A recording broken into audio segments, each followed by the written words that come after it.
One of the most excruciating experiences that a woman can have in life is a sexual assault. The act itself changes you. It opens your eyes to all the horrors of the world that you thought only happened on TV shows and in movies. You suddenly learn the difference between good, bad, and evil. For me, it took me a really long time to muster up the courage and the ability to tell this story to an audience. I've told friends, I've told family, and I've told my spouse. But to get on a platform like this and tell my story is very hard, and it's not something that I want to enter into lightly. This is the one with the assault. Going into my freshman year of college, I was extremely nervous. I had spent the last 4 years of high school being in complete bliss. I had a great group of friends. I was happy. I was settled. I didn't want it to end. And going into college, especially being away from home, away from those friends, away from family, away from that security that I had always known, was a huge change for me. And something I genuinely wasn't all that comfortable with. So going to a campus and not knowing anyone except for my sister and not really having any friends or any way to really connect with people, I found myself honestly just being a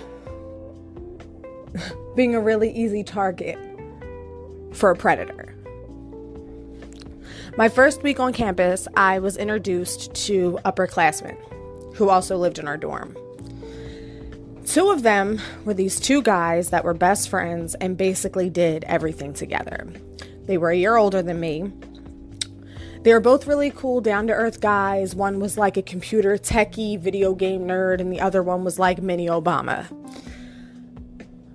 I had a slight crush on the computer nerd guy at the time because I was still coming to terms with my sexuality. I identified as bisexual at the time. So I was really interested in spending a lot of time with the computer nerd guy because, you know, he was really nice. He invited me to like hang out and like listen to music and play video games and stuff. Like, he was a really nice guy. His roommate, on the other hand, was way too social with the lower classmen. He would spend a lot of time with the freshman girls and stuff and was always trying to be in our conversations and in the mix and stuff. And I got really bad energy from him. But I was desperate for friends, so I let him hang out with us. I let him teach me the ropes of the campus, show me the cool places to hang out and the bad places to hang out. And before I knew it, I was kind of friends with the both of them. Still trying to get into the nerdy guy's pants, though. Halloween weekend, I had gone to a party on campus and gotten slightly drunk. I wasn't really a big drinker at the time. I mostly just drank like wine coolers and stuff like that at home prior to going away to school. So I wasn't really exposed to a lot of hard liquor. So I'd gotten a slight buzz at a campus party and went back to my dorm to change my clothes and stuff. And I was going to go hang out with some friends that I had made in the lobby and just watch movies and stuff and chill, like horror movies and stuff. So the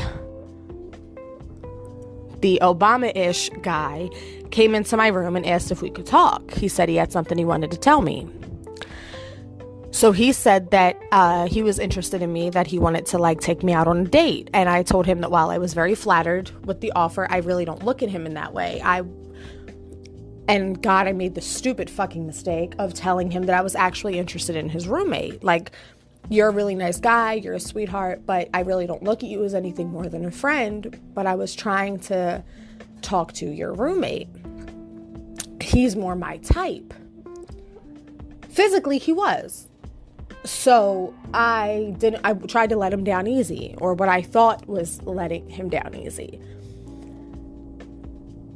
He proceeded to kiss me, despite me telling him no. And I told him that I needed a minute. I told him I didn't appreciate that it made me uncomfortable, and he apologized and he left. So I went downstairs in the lobby with some of my friends and my sister, and we were just watching movies and stuff. I was trying to get over the slight buzz that I had. I was having a coffee and I was just trying to like come back to life. I didn't tell anyone that he had kissed me. I didn't want to embarrass him, because to me that's embarrassing. Like, you're the super popular guy and the girl that you're trying to bag is more interested in your roommate than you. I didn't want to embarrass him, so I didn't say anything. About an hour or so later, he comes in to the lobby and asks if we could take a walk and talk. My sister asked, like, are you okay? Like, I know you were a little tipsy. Like, I just don't want you walking off with some guy and you're not in the right state of mind. I said, no, I'm fine. At this point, I changed out of my costume, put on yoga pants and a t-shirt and just a sweatshirt, and we walked to the gazebo that was, like, out in the quad. So we were just talking, and he was apologizing, and he was saying that, oh, he's just so interested in me. He'd never met someone that was so outgoing and like eager to meet new people, and someone that he could connect to on a mental level as well as a physical one. And then again, without permission, he kissed me more aggressively this time. And again, I told him no. He then proceeded to feel me up and try to get his hands in my pants.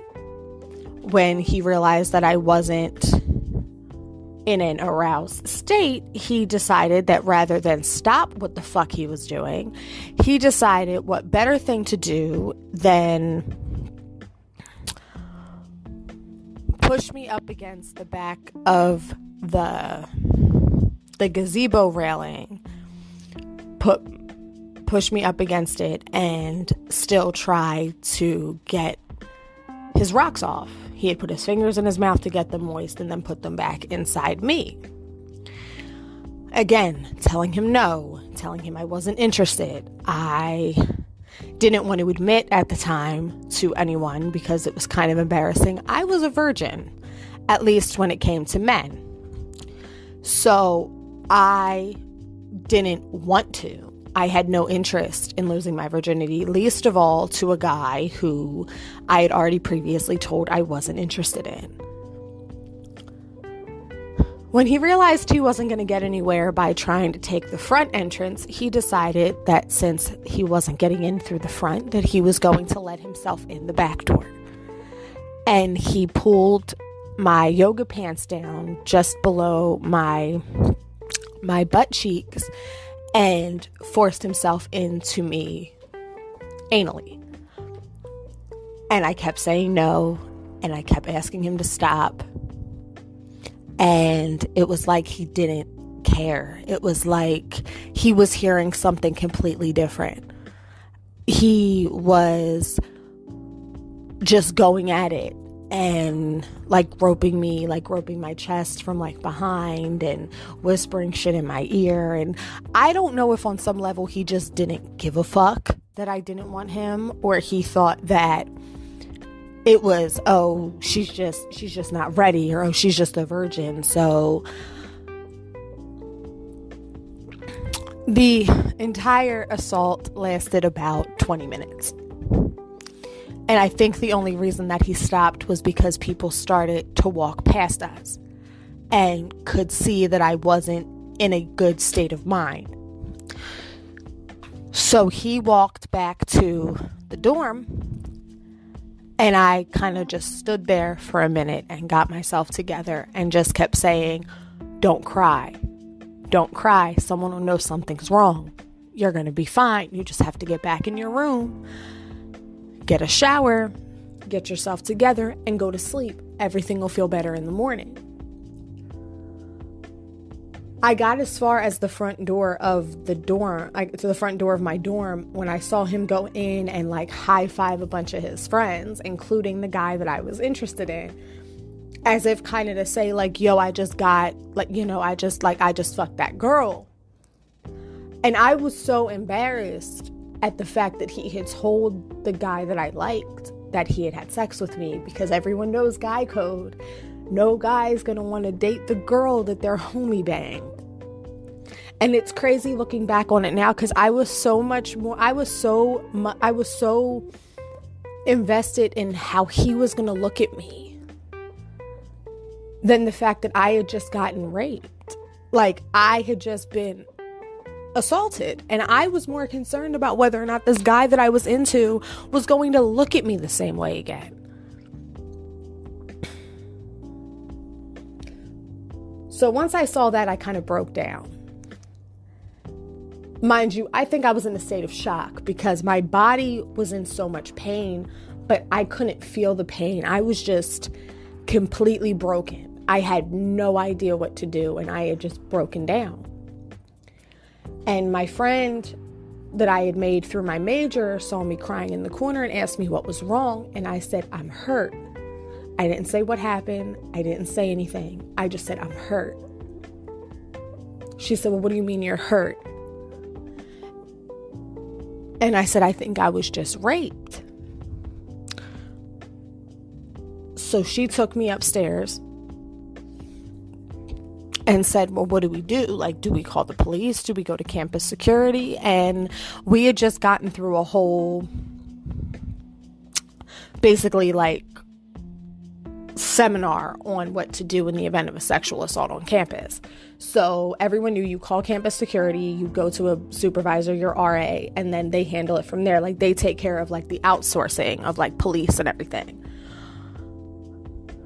What I didn't realize was I have a bleeding condition, which is a form of hemophilia. And what I didn't realize, because I was in such shock, was the severity of the actual injury that I had was so bad that I couldn't stop bleeding.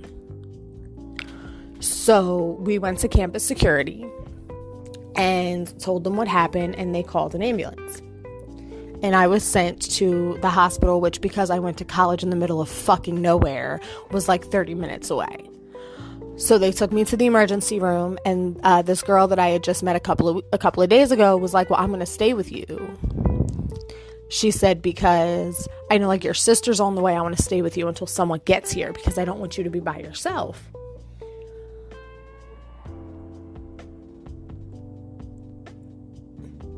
I was so hurt physically. I didn't even realize he had actually fractured it's going to sound fucked up. He had actually fractured my ass bone. Like, he had actually like fractured it. He completely shattered everything. And I was just bleeding. I was low-key hemorrhaging. Like, I was bleeding almost to death. So they had to put me on transfusions. They had to try to stop the bleeding. So they called my sister because they knew my sister and me had the same blood type. We're twins. So, only thing I knew was, but I have to call my mom. My mom was on her way to a Halloween party at my cousin's house, and she told me when I called her and told her what happened, they were in the car on the way to the party, and my friend's brother turned around and was like, so we're gonna drive up there, right? Like, we have to drive up there and like make sure she's okay. I told him, don't worry about it. I said, I'll be fine. I was going home anyway, like the following week for Thanksgiving break anyway. So I said, there's no point in coming all the way up here if I'll just be home next week. Like, it's okay. Like, I'll be fine. When I got back from the emergency room, campus security wanted to question me. Mind you, at this point, it's like 3:00 in the morning and I have class at 6. So I literally couldn't function. I couldn't even put into words what happened. Like, I was trying to explain it to these people and I just kept saying over and over again, like, I have class in 3 hours. Like, I need to go to sleep. Like, I can't do this. Like, it's too much. The moment I knew I was fucked was when I gave the campus security officer and the counselors the person's name. And the second that I said this guy's name, I shit you not, their entire demeanor changed. It was like I had accused the fucking president of rape. That's how well known and well respected this guy was. To the point where the second I said his name, literally the counselor looked me dead in my face and told me I wasn't going to win any case against him in any way, shape, or form. So I might as well just take the loss and just move forward. He was removed from the dorm, and they said that was the most they could do. His mother was on the board of directors. His grandmother was like the first African American woman to graduate from that university. His father was an attorney. Like, it was like there was so much connections and interdone political shit. And I was this little white trash girl from Philadelphia that didn't come from money, didn't have a lot, literally came to school in hand-me-down clothes, used electronics, and no cell phone. Like, kids were pulling up to this campus on move-in day in their own cars with, like, the latest iPhone, new laptops, new everything. And me and my sister pulled up with fucking clothes from, like, 2009 and no cell phones and laptops that my grandmom had to basically get on the leasing agreement. And I knew what they were low-key saying was the type of female I was, and the fact that I was so social and so outgoing and had a reputation for being sexually explicit in conversations. I've always been this open about my life. I've always been this open about my sexuality. They knew I was a bisexual. They knew that I had been with women. So in a lot of ways, they were basically looking me in my shit and saying, oh, well, because you're an oversexed bisexual woman, you should have expected at some point to be the victim of something like this. They did absolutely nothing. To this day, I still have not received any form of reparation, nothing. I have not received any type of anything from anyone. I've never received an apology. He didn't even admit what he did. And then the funny thing is that, as I said in my first episode ever of this podcast, what I learned down the line was this assault was not just out of the blue. This wasn't just a run-of-the-mill assault. This was something that could have been prevented. Because what I learned later on that year was that the woman that I ended up dating, as a result of all of the bullshit that I went through after this, losing my friends, losing my social standing in the school, losing basically everything, the person who I leaned on and got emotional support from and later caught feelings for, a female, was made aware of the fact that this guy wanted to rape me, knew that he had planned to do this, watched me go outside with him, and didn't say a thing.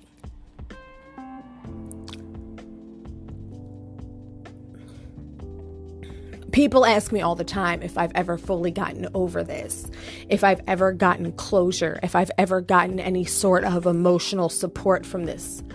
And I'm going to be honest with you, I don't think I have.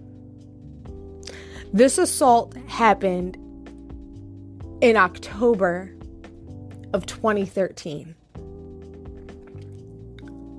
It is now October of 2022. And I still, to this day, have not fully gotten over what happened to me.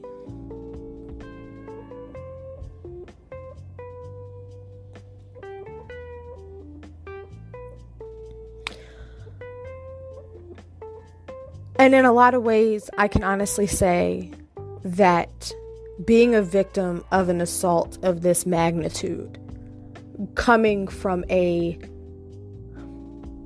lineage of women that have been victims and have survived rape and domestic violence, to have that as a part of my story is hard, because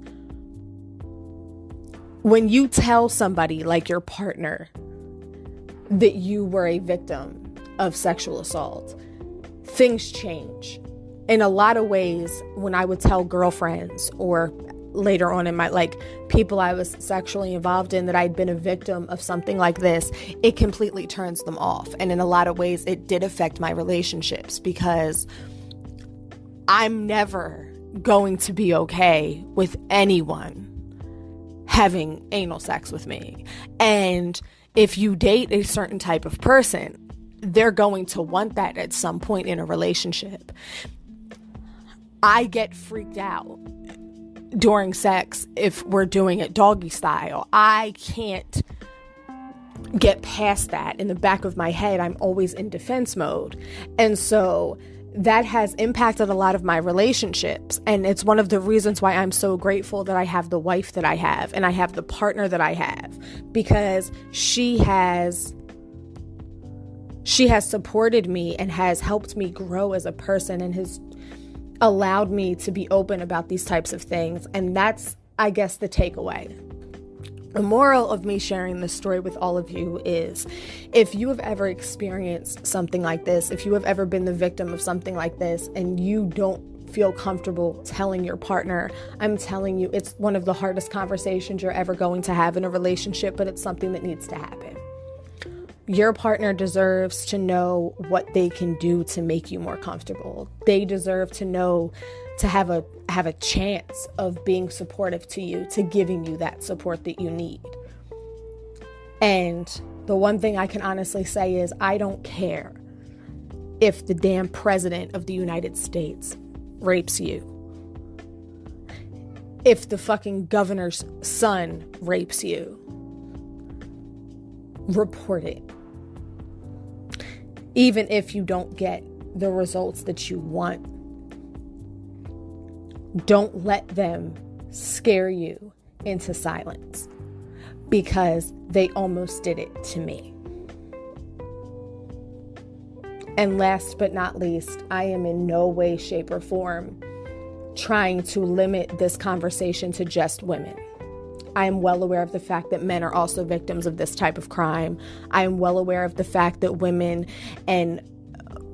can just be as villainous and evil as to do this to people too. I'm not saying anything to the contrary, but I can only speak from my experience. And in my experience, I was raped by a man. And because of that rape, I now have the emotional problems and the issues that I have to deal with every day. And although it's been years and I've grown and I have a family and everything, to know that I never got justice for what happened to me is something that's going to haunt me until the day that I die. And I know that I'm not alone in that.